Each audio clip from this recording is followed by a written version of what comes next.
नमस्कार। हमारे चैनल में आपका स्वागत है। मैं हूं रामचंद्र मौर्य।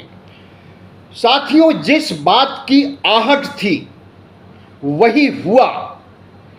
भारतीय जनता पार्टी और एनडीए जिस तरह से एग्जिट पोल के जरिए 400 पार की बातें कह रहा था, अब वह 272 के आंकड़े के लिए तरस रहा है। हालांकि अभी बढ़त बनाए हुए है भारतीय जनता पार्टी एनडीए गठबंधन, लेकिन इस बढ़त की वजह है कि मतगणना को एक तरह से रोक दिया गया है या मतगणना का रफ्तार कम कर दिया गया है। 2019 में 3 बजे तक मतगणना का काम संपन्न हो गया था और अमित शाह ने आकर के अपनी जीत का परचम लहरा दिया था। लेकिन अभी 5 बज रहे हैं और अभी तक बहुत से राज्यों में मतगणना का काम आधा भी नहीं हुआ है और अभी एनडीए गठबंधन बढ़त में जरूर है। 290 के आसपास चल रहा है और इंडिया गठबंधन 240-42 सीटों के आसपास है। लेकिन यह आंकड़े कब बदल जाएंगे कुछ नहीं कहा जा सकता है। और दूसरी बात, जिस बात की आशंका थी कि भारतीय जनता पार्टी एनडीए की हार होते समय नीतीश कुमार और चंद्रबाबू नायडू इंडिया गठबंधन के खेमे में आ जाएंगे, कुछ वैसा ही हो रहा है। चंद्रबाबू नायडू 2024 के लोकसभा चुनाव में 16 सीटें लेकर के आ रहे हैं, 16 सांसद उनके हैं और नीतीश कुमार के 15 सांसद हैं। इन 16 और 15 को मिला दिया जाए तो 31 सांसद होते हैं और यही 31 सांसद जब इंडिया गठबंधन में आ जाएंगे और आने के लिए पूरी कोशिश भी की गई है। चंद्रबाबू नायडू से मिलने के लिए केसी वेणुगोपाल जो कांग्रेस के वरिष्ठ नेता हैं, उनके घर जा चुके हैं, उनसे मुलाकात कर चुके हैं। इस बीच प्रधानमंत्री नरेंद्र मोदी और अमित शाह का फोन भी चंद्रबाबू नायडू के पास गया, लेकिन उन्होंने रिस्पांस नहीं दिया। नीतीश कुमार कल यानी 3 जून को प्रधानमंत्री नरेंद्र मोदी से मिले थे, लेकिन सियासी गणित पलट जाने से आज नीतीश कुमार प्रधानमंत्री कार्यालय से जो फोन आ रहे हैं उसे रिसीव नहीं कर रहे हैं और कल पटना या वैशाली या हाजीपुर जो उनकी परंपरागत सीट हैं वहां पहुंच जाएंगे और इंडिया गठबंधन में शामिल होने की बात तो तेजस्वी यादव ने बहुत पहले कह दिया था कि हमारे चाचा 5 तारीख को आ रहे हैं हमारे साथ। तो अभी पलड़ा भारी है एक तरह से एनडीए का, अगर सीटों को लेकर के चले। लेकिन यह पलड़ा कब इंडिया गठबंधन की ओर झुक जाए कुछ नहीं कहा जा सकता है, क्योंकि भारतीय जनता पार्टी को हारते हुए देखकर चुनाव आयोग ने मतगणना की रफ्तार धीमी कर दी है और हमें लगता है कि सारी रात मतगणना का काम किया जाएगा और धांधली करके चंडीगढ़ मॉडल के बहाने या चंडीगढ़ मॉडल की तरह भारतीय जनता पार्टी को जिताने की कोशिशें की जा रही हैं। लेकिन आपको पता है कि चंडीगढ़ मॉडल को सुप्रीम कोर्ट में ललकारा गया था और उस मॉडल की हवा निकाल दिया था सुप्रीम कोर्ट ने। उसी तरह से डरे हुए नरेंद्र मोदी और शाह चंडीगढ़ मॉडल को अंजाम नहीं देना चाहते हैं, क्योंकि अगर चंडीगढ़ मॉडल अपनाएंगे और मामला सुप्रीम कोर्ट में जाएगा तो वही चंडीगढ़ जैसा हाल हो सकता है और भारतीय जनता पार्टी नरेंद्र मोदी और शाह की भद पिट सकती है।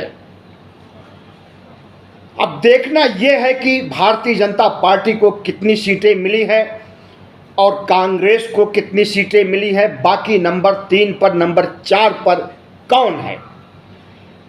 भारतीय जनता पार्टी इस समय 240 के आसपास चल रही है, कभी 239, 38, 36 हो जाती है, कभी 241, 42 तक बढ़ जाती है। लेकिन हमें लगता है कि यह 239, 40 पर सिमट जाएगी। कांग्रेस पार्टी अकेले 100 सीटें जीत चुकी है। जीत चुकी का मतलब कि आगे है और कई सीटें जीती भी जा चुकी हैं। 44 सीटों पर अखिलेश यादव बढ़त बनाए हुए हैं। भारतीय जनता पार्टी 34 सीटों पर अटकी हुई है उत्तर प्रदेश में। ममता बनर्जी भी 30-31 के आंकड़े में झूल रही हैं। अगर देखा जाए तो पहले नंबर पर अभी भी भारतीय जनता पार्टी है, दूसरे नंबर पर कांग्रेस, तीसरे नंबर पर समाजवादी और चौथे नंबर पर ममता बनर्जी की पार्टी है राष्ट्रीय स्तर पर। बिहार में जो उम्मीद थी वैसा नहीं हो सका। 31 और 9 का आंकड़ा है, यानी 31 भारतीय जनता पार्टी और नीतीश के गठबंधन एनडीए को है और 9 सीटों पर राष्ट्रीय जनता दल और कांग्रेस की जीत हो रही है। लेकिन रात तक इन आंकड़ों में भी परिवर्तन होगा और अगर परिवर्तन नहीं होता है तब भी जब नीतीश इंडिया गठबंधन में आने के लिए हामी भर चुके हैं तब यहाँ पर भी सियासी गणित पलट जाएगा।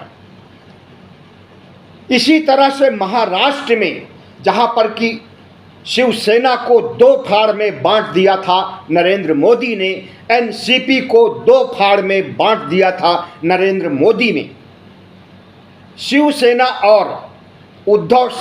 और शरद पवार की एनसीपी को महाराष्ट्र में बहुत बड़ा समर्थन मिला है, हमदर्दी मिली है मतदाताओं से और इनकी संख्या दोनों की मिला करके 28 हो गई है और 19 सीटों पर भारतीय जनता पार्टी का गठबंधन एनडीए है।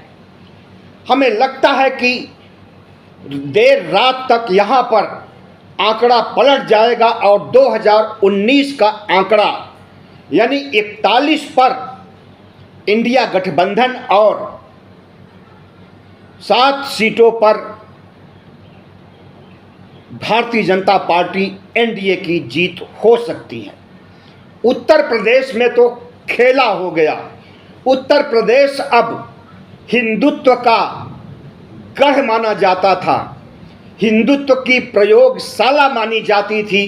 गुजरात की तरह, मध्य प्रदेश की तरह 3 राज्यों को चिन्हित किया गया था कि हिंदुत्व के पुरोधा यही राज्य हैं, गुजरात, उत्तर प्रदेश और मध्य प्रदेश।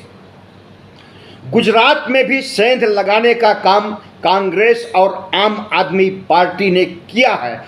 कम से कम 3 सीटें गुजरात से आ रही है तो गुजरात का किला भी ढहने वाला है नरेंद्र मोदी का, जो उनका गृह राज्य है। इसके पहले 2019 और 14 में कांग्रेस को एक भी सीट नहीं मिली थी गुजरात से।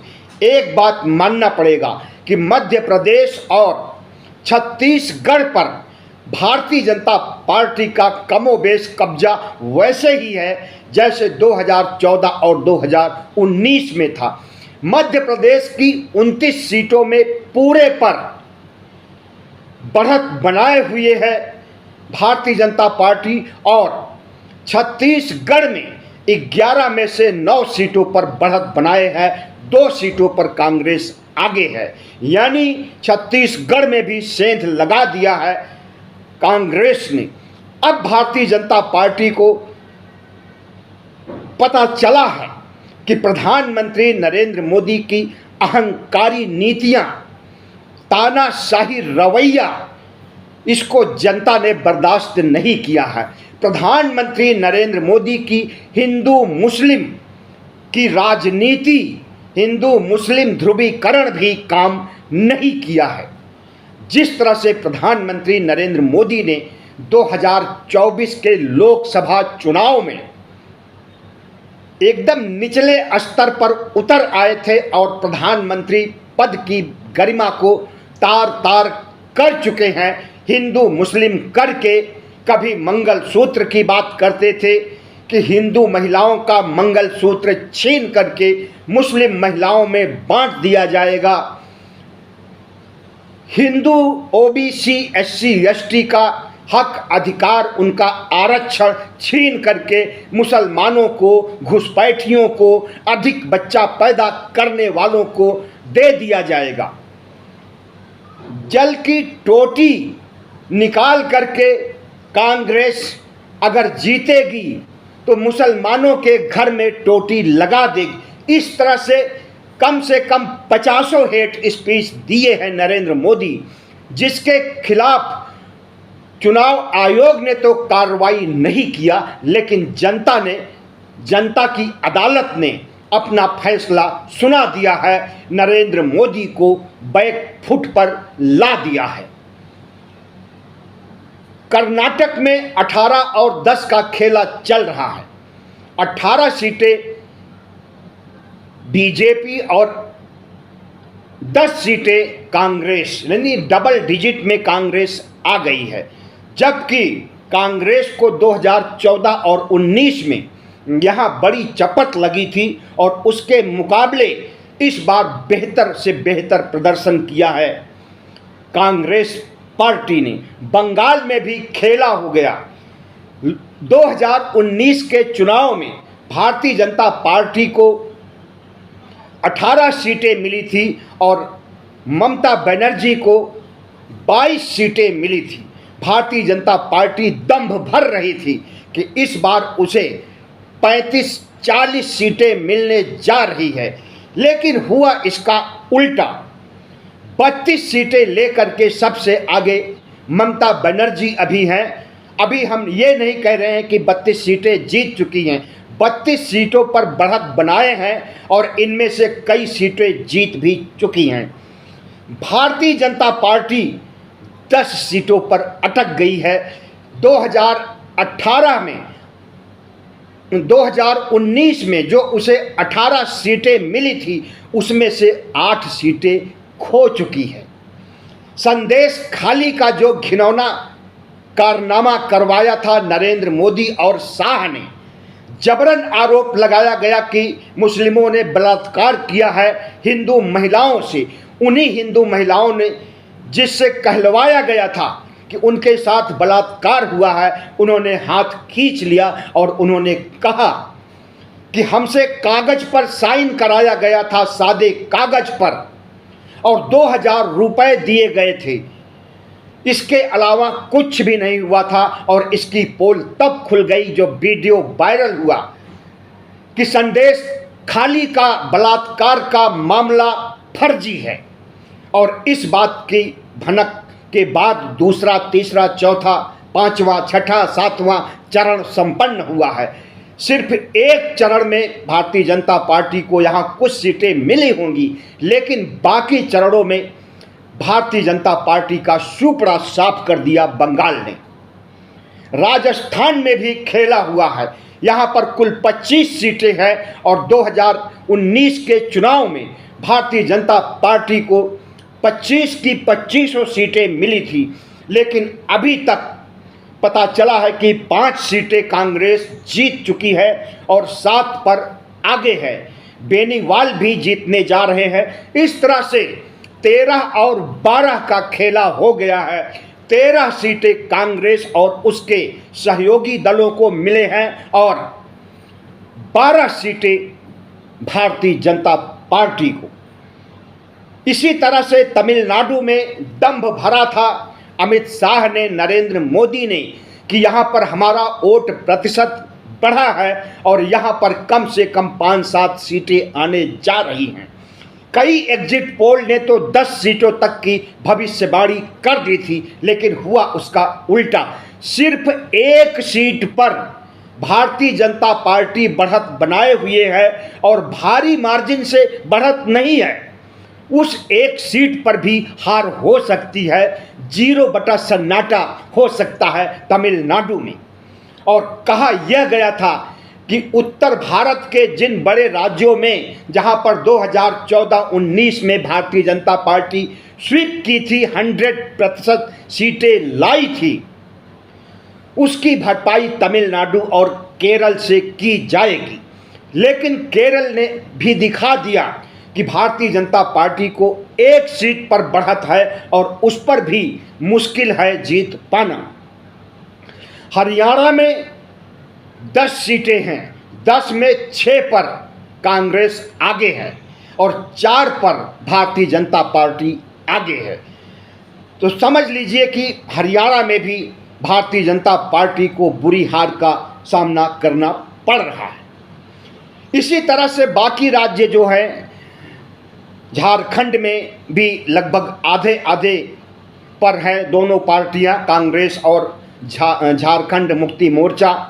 असम में 5 सीटों पर कांग्रेस आगे है और मणिपुर की दोनों सीट कांग्रेस जीत चुकी है। नॉर्थ ईस्ट की लगभग 25 सीटों में आधे पर कांग्रेस ने अपना दबदबा बना लिया है। पहले इन सीटों पर भारतीय जनता पार्टी का कब्जा था। तो 2024 के लोकसभा चुनाव में शायद नरेंद्र मोदी को पता नहीं था कि उनकी बुरी हार होने जा रही है और उनके इलाई पार्टीज उनका साथ छोड़ करके चली जाएंगी, तो वह विपक्ष में बैठने के लिए मजबूर हो जाएंगे। हाथ पैर पटक रहे हैं नीतीश और चंद्रबाबू को मनाने के लिए, लेकिन नीतीश कुमार ने दूरियां बना ली है, उनका फ़ोन नहीं उठा रहे हैं, प्रधानमंत्री का, अमित शाह का फ़ोन नहीं उठा रहे हैं और चुपचाप बनारस की बिहार की तरफ रवाना हो रहे हैं।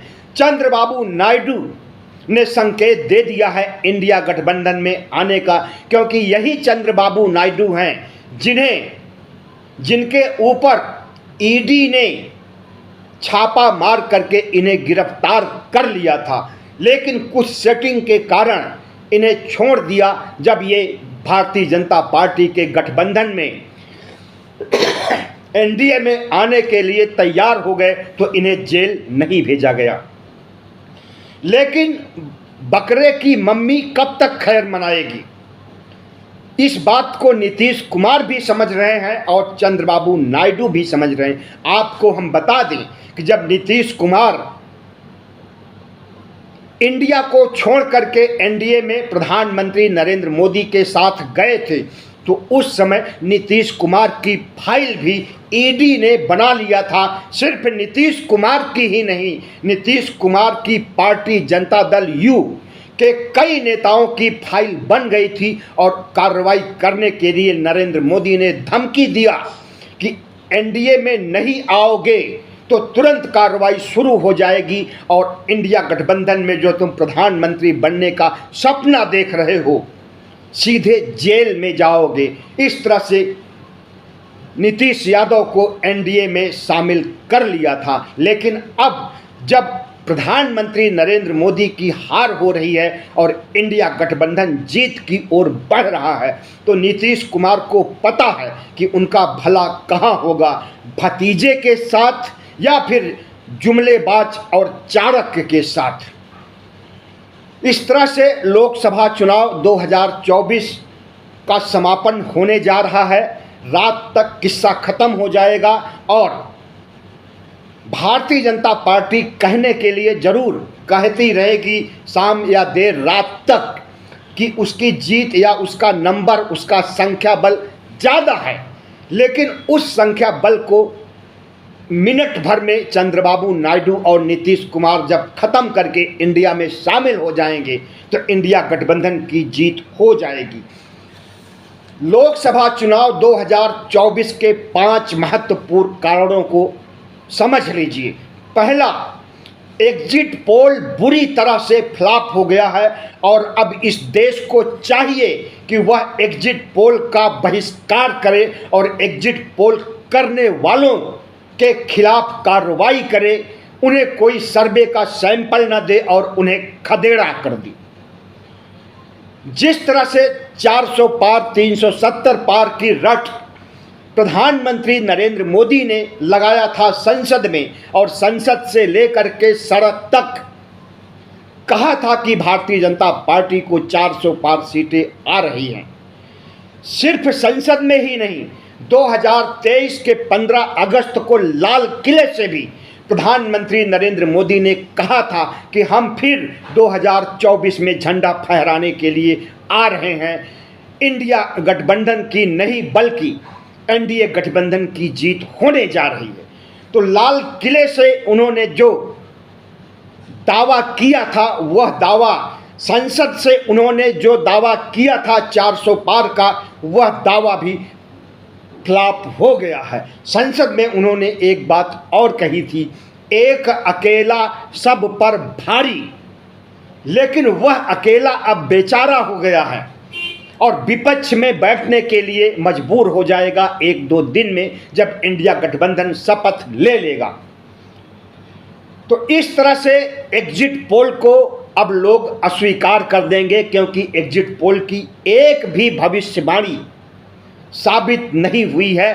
किसी भी राज्य में कोई भी एग्जिट पोल ऐसा नहीं था जो नरेंद्र मोदी को 272 तक दिखाता। सब ने 300 पार और 400 पार की ही बात की थी। उत्तर प्रदेश अब हिंदुत्व की प्रयोगशाला नहीं रह जाएगा। जिस तरह से कहा जाता था कि योगी का बुलडोजर राज और योगी का कानून व्यवस्था से महिलाएं बहुत खुश हैं और महिलाएं थोक के भाव वोट देंगी नरेंद्र मोदी को, वह नैरेटिव भी खत्म हो गया है। बुलडोजर राज की अवहेलना हो रही है और कुशासन बदल गया है, उनका अच्छा शासन प्रबंध। प्रधानमंत्री नरेंद्र मोदी ने जिस तरह से उत्तर प्रदेश पर विश्वास कर लिया था, उन्हें धोखा दे दिया उत्तर प्रदेश। इसकी सबसे बड़ी वजह है संविधान और लोकतंत्र को बचाने की पहल। इंडिया गठबंधन ने जिस मजबूती के साथ संविधान बचाने और लोकतंत्र को बचाने की अपील किया था ओबीसी एससी एसटी समाज से, ओबीसी एससी एसटी समाज एक मुश्त वोट कांग्रेस को या फिर समाजवादी पार्टी को दिया है। यहाँ तक कि मायावती का भी सुपड़ा साफ हो गया है। दलित वोट उनसे खिसक गया है। हमें तो लगता है कि 3-4% से ज़्यादा वोट मायावती को नहीं मिलेंगे और यह वोट भी उनकी जाति के जाटो वोट होंगी। संविधान बचाने के लिए जिस तरह से दलित समाज के लोग, ओबीसी समाज के लोग एक मुश्त वोट कांग्रेस और समाजवादी पार्टी को दिए हैं, यही वजह है कि भारतीय जनता पार्टी का सुपड़ा साफ हो गया उत्तर प्रदेश।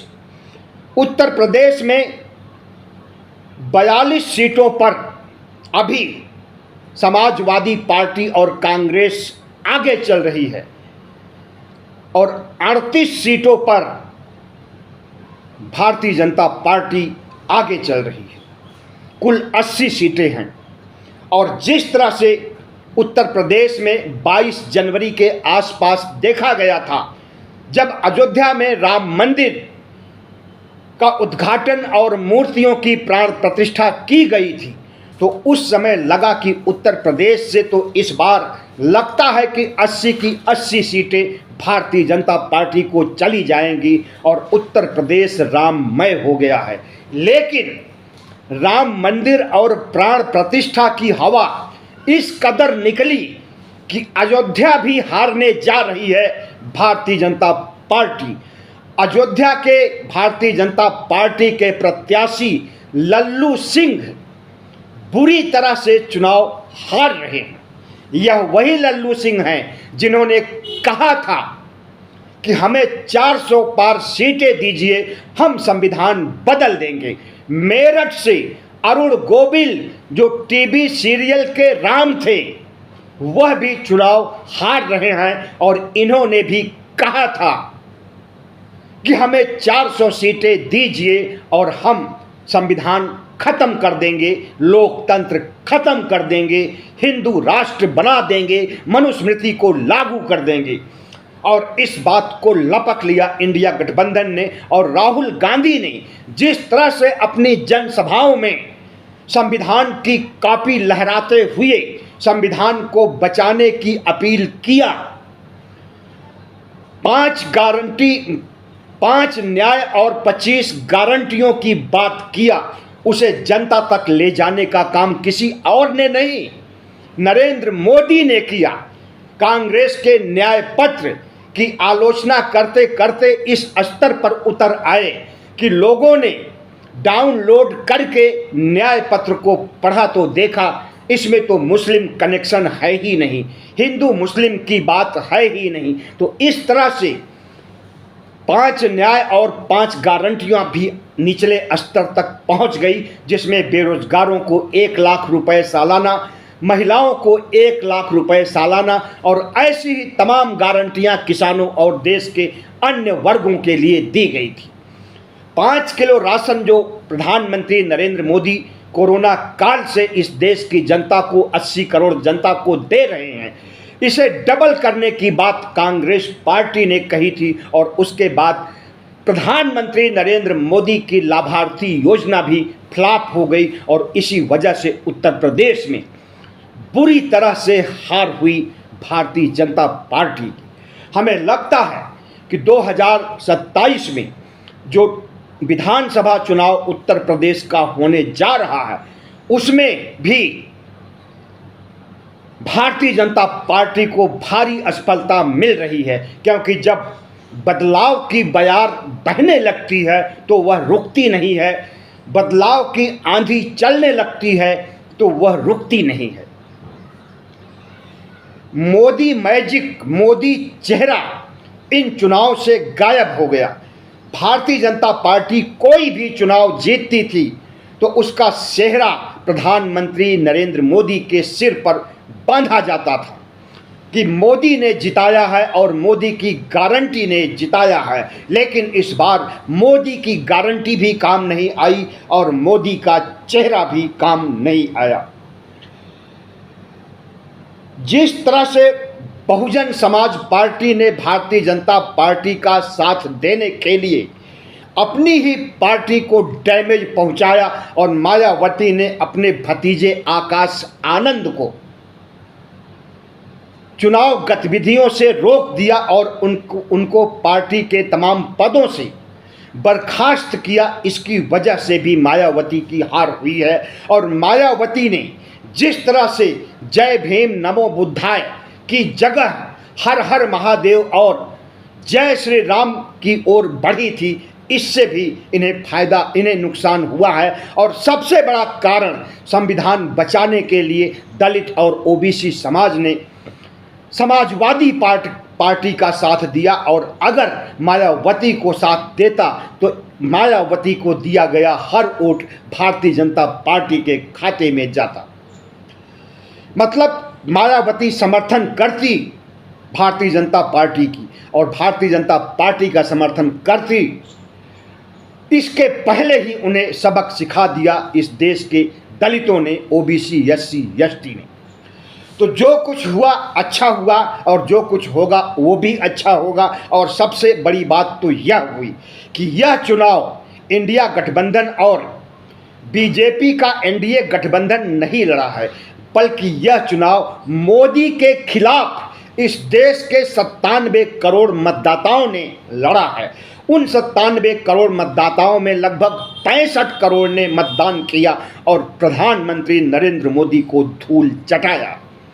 बहुत बहुत धन्यवाद। हमारे चैनल को सब्सक्राइब कीजिएगा, लाइक कीजिएगा और शेयर कीजिएगा।